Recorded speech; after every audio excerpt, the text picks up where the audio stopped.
Azizin kardeşlerim, Esselamu Aleyküm ve Rahmetullahi Berekatuh.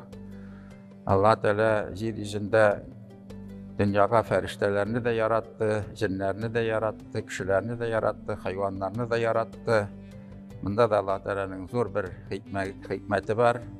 Allah Teala mine feriştelerini nurdan yarattı. Hem o feriştelerge Allah Teala nefis vermedi. Feriştelerin oşisi de kilmi, işesi de kilmi, yoklamıyorlar da. Güntün Allah Teala'ya ibadet kılığı bilen şüghullanırlar. Hayvanlarga Allah Teala nefis verdi, akıl vermedi. Feriştelerge akıl verdi, nefis vermedi. Adam balası, onda Allah Teala akıl bile de zinnetledi, nefis de verdi. Adam balasının yeryüzündeki bütün yaşayışı akıllı bile nefis görüşü.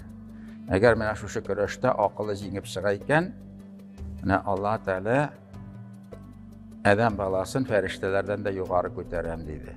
Feriştelerinin en meşhurları dörtü Cebrail ferişte, bu Allah Teala'nın vahiy getirişi peygamberlerge, Azrail ferişte, can aluşu, Mikail ferişte, jiller bile tabiat bile idare etüşü, hem İsrafil ferişte, o indi kıyamet günü jitkeş, sor bırgısını kışkırtuşu ferişte. En meşhurları şu dörtüsü.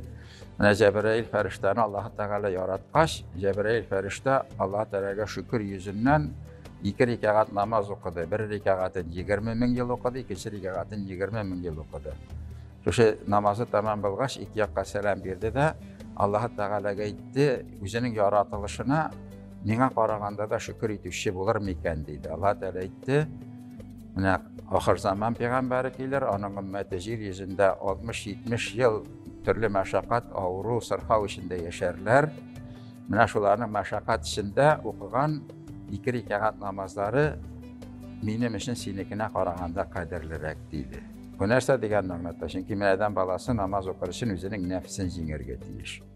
Ulanı hem uraza tutar için adam balası nefsini jingirge deyiş. Namazda, urazada biz nefsimizni jingip, özümüzün kişikenimizni Allah Teala'ya da gösteririz. Hem şu vaxtda biz Allah Teala'ya feriştege qaraganda da yakın buluruz. Eğer şu şükürüşte nefis jingip çıksa, biz indi Allah Teala'da hayvandan da tüben düşüremin diye. Hem indi bizim dağımına 2 ilkemizde 2 ferişte var. Birisi yaxşılıklarını yazıp bara, birisi naşarlıklarını yazıp bara. Bunu da biz bilirge deyiş, şanırga deyiş. Allah Teala biz doğan çok nəşə çıkanı bizni, işlesi bizni bilip dura. Ama 2 ilkege 2 ferişte koygan ne için? Adam balası özün her vakitte matur etip, güzel ahlak bile tutsun için. Birer binaga kirganda bunda video nablüdiniye koyulgan ise bir kişi de telesen ersleşlemeyip iş yaman bunda düşürürler diye. Durmuşta biz kişi görmesen ersleşesen de yarıydı bu diyoruz. Evet indi 2 ferişte var, onlar görüp baralar, düşürüp baralar bugün getirbilsek videoya. Hem kıyamet gününde bizden her kişi görmeye dediği işlegen işlerimizde de biz şunu görecek biz. Hem şunun için cevap mirası biz bula. Bu feriştelerin Allah Teala niçin yaratkan? Biz her vakit özümüzni tertipli tutsun için. Kişi var mı yok mu? Bu dünyavi etika da var elbette. Ama dünyavi etika, estetika kaideleri bütün ise kişi yanında kişi görgende deyip kurulgan. Ondan qarasan kişi görmegende ne seçesin de yarı gelip çıkar.